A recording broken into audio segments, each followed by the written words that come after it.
महोदय, मेरा आपसे यह प्रश्न है कि how to stay motivated and succeed when we have so many of backlog. Thank you sir. धन्यवाद वैभव। माननीय प्रधानमंत्री जी, हम बच्चे ही नहीं, हमारे अभिभावक भी आपसे अपनी समस्याओं का निदान चाहते हैं। सुजीत कुमार प्रधान जी, जो झारसुगुड़ा उड़ीसा से एक अभिभावक हैं, आपसे इसी विषय पर मार्गदर्शन की अपेक्षा रखते हैं। श्रीमान सुजीत प्रधान जी, कृपया अपना प्रश्न पूछें। माननीय प्रधानमंत्री जी नमस्कार। मेरा नाम सुजीत कुमार प्रधान। मेरा प्रश्न है, पाठ्येतर गतिविधि के लिए बच्चों को कैसे प्रेरित करें? धन्यवाद। धन्यवाद श्रीमान। माननीय प्रधानमंत्री जी, स्थापत्य और चित्रकला के धनी राजस्थान के जयपुर की कक्षा 12वीं की छात्रा कोमल शर्मा आपसे अपनी परेशानी का हल चाहती हैं। कोमल, कृपया अपना प्रश्न पूछें। नमस्कार माननीय प्रधानमंत्री जी महोदय, मेरा नाम कोमल शर्मा है। मैं राजकीय बालिका उच्च माध्यमिक विद्यालय बगरू जयपुर कक्षा 12वीं की छात्रा हूँ। मेरा प्रश्न आपसे ये था कि मेरे एक सहपाठी का एक पेपर अच्छा नहीं गया है, तो मैं उसे दिलासा कैसे दूं? धन्यवाद। धन्यवाद कोमल।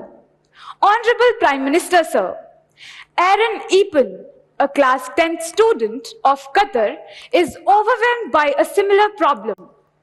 Aaron, please go ahead and ask your question. Namaste sir, greetings from MES Indian School, Doha, Qatar. My name is Aaron Epen of class 10. My questions to the Honorable Prime Minister of India are these: how to stop myself from procrastinating and how to keep away my exam fears and the sense of lack of preparation. Thank you, Aaron. Honorable Prime Minister sir, Vaibhav, Mr. Pradhan ji, Komal and Aaron are eager to gain from your wisdom on how to handle the problem of lack of motivation and how to sustain commitment to academics. Also, many other students from all over India want to know how to ensure that they participate equally in extracurricular activities to be well integrated individuals. Kindly guide all of us, sir. कोई ये सोचता हो कि motivation का कोई injection मिलता है, हाँ, और वो इंजेक्शन हम लगवा दें तो फिर मोटिवेशन का एश्योरेंस मिल जाता है। किसी को लगता है कि ये फॉर्मूला मिल जाए तो फिर मोटिवेशन की कभी समस्या नहीं रहेगी। तो मैं समझता हूं कि बहुत बड़ी गलती होगी। लेकिन पहले तो खुद को आप ऑब्जर्व कीजिए कि आप वो कौन सी बातें होती हैं जिससे पूरी तरह डीमोटिवेटेड हो जाते हैं। आपको पता चलेगा।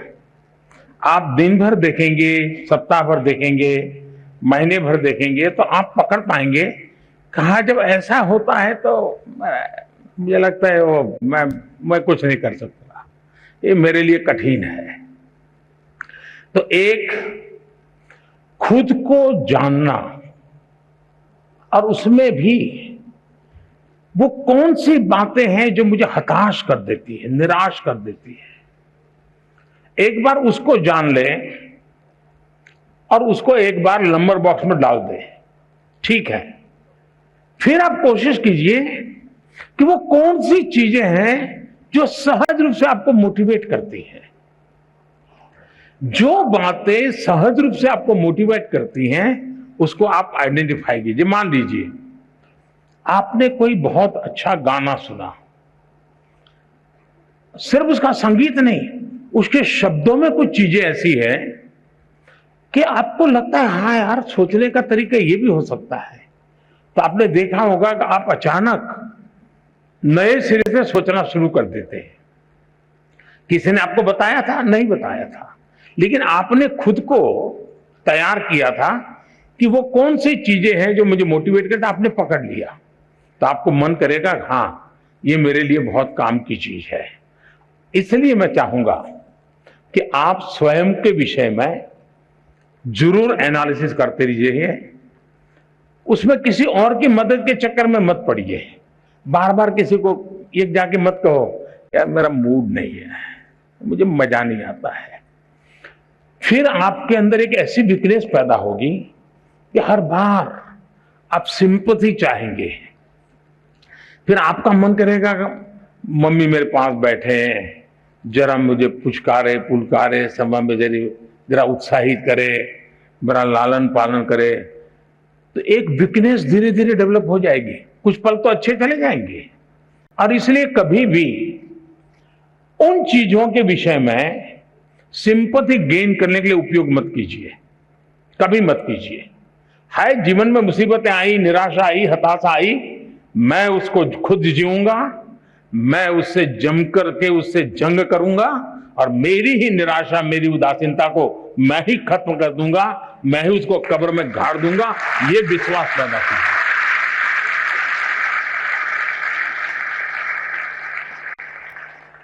दूसरा है, हम किन चीजों को ऑब्जर्व करते हैं। कभी कभी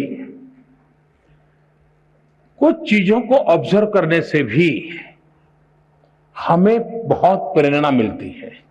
अब मान लीजिए आपके ही पर घर में एक 3 साल का बच्चा है, 2 साल का बच्चा है, उसको कुछ लेना है लेकिन उसके लिए बड़ा मुश्किल है। आप दूर से देखते रहिए कि वो गिर जाएगा, पहुंच नहीं पाएगा, थक जाएगा तो थोड़ी देर चला जाएगा, फिर आएगा, फिर कोशिश करेगा। मतलब आपको वो सिखा रहा है कि ठीक है मेरे लिए मुश्किल है लेकिन मैं अपनी कोशिश नहीं छोड़ूंगा। ये मोटिवेशन क्या किसी स्कूल में किसी ने पढ़ाया था क्या? उस 2 साल के बच्चे को कोई प्राइम मिनिस्टर गया था कहने के लिए क्या? किसी प्राइम मिनिस्टर ने समझाया था क्या? करे निराश मत हो जा बेटे, खड़े हो जाओ, दौड़ो, ऐसा कहने गया था क्या? जी नहीं। ईश्वर ने एक इनहेरेंट क्वालिटी हम सब में रखी हुई है जो हमें कुछ ना कुछ करने के लिए वो ड्राइविंग फोर्स बनती है। छोटे बालक में भी होता है। हमने कभी इन चीजों को ऑब्जर्व किया है? आपने देखा होगा कि कोई दिव्यांग अपनी कुछ गतिविधि करता है, उसने अपने तरीके ढूंढ लिए हैं, बहुत अच्छे ढंग से करता है, लेकिन हमने माइन्यूटली ऑब्जर्व किया कि देखिए भाई, ईश्वर ने उसकी इतनी शरीर में कमियां दी है लेकिन उसने हार नहीं मानी है, उसने अपनी कमियों को ही शक्ति बना दिया है।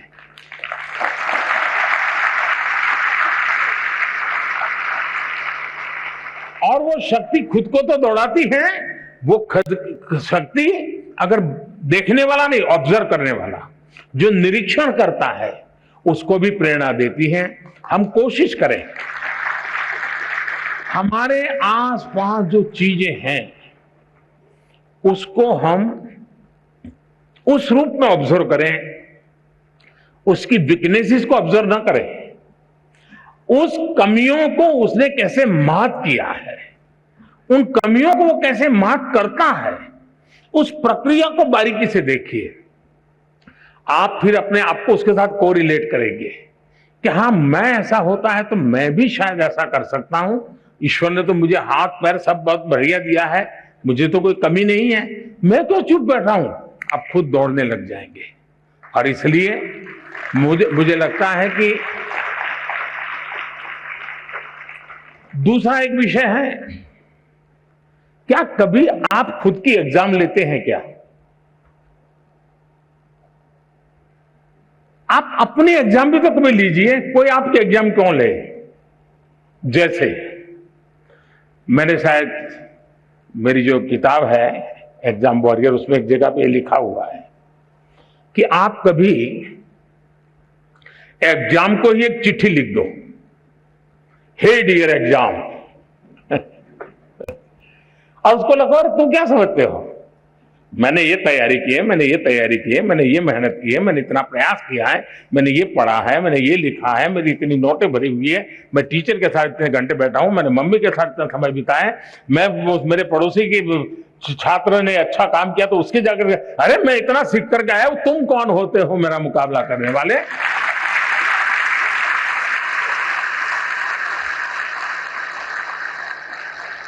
तुम क्या होते हैं मेरी एग्जाम लेने वाले? मैं तुम्हारी एग्जाम ले रहा हूं, मैं देखता हूं तुम मुझे नीचे गिरा करके दिखा दो, मैं तुम्हें नीचे गिरा करके दिखा देता हूं। कभी तो करिए। कभी कभी आपको लगता है कि भाई मैं ये जो सोचता हूं सही है गलत है। आप ऐसा कीजिए, एक बार रिप्ले करने की आदत बनाइए। रिप्ले करने की आदत बनाएंगे तो आपको एक नई दृष्टि मिलेगी। जैसे मानो क्लास के अंदर कुछ सीख करके आए हो, आपके 3-4 दोस्त हैं, बैठिए और आज जो सीखा है आप ही टीचर बन के आपके 3 दोस्तों को सिखाइए, फिर दूसरा दोस्त और 3 को सिखाए, फिर तीसरा दोस्त और 3 को सिखाए, फिर चौथा दोस्त, यानी एक प्रकार से जितने पाया होगा वो परोसेगा और हर एक को ध्यान में आएगा। देखिए यार, उसने इस बिंदु को पकड़ा था, मुझसे छूट गया था, उसने इस पॉइंट को पकड़ा था, मुझसे छूट गया था। चारों लोग जब रिप्ले करेंगे उस बात को और खुद आप करेंगे, किताब नहीं है, कुछ नहीं है, सुना है, आप देखिए वो आपका अपना बन जाएगा।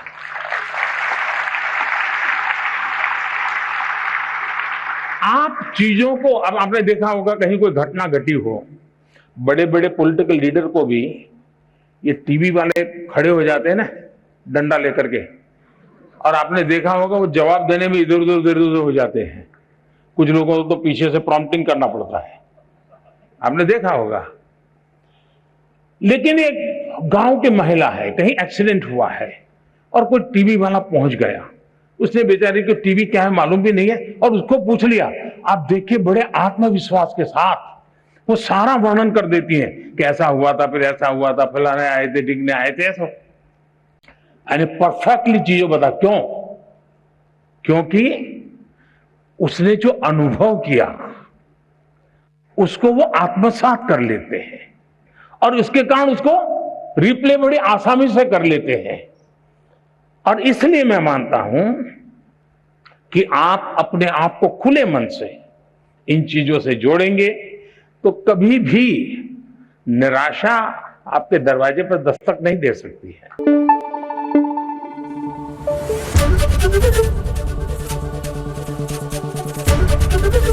एबीपी न्यूज आपको रखे आगे।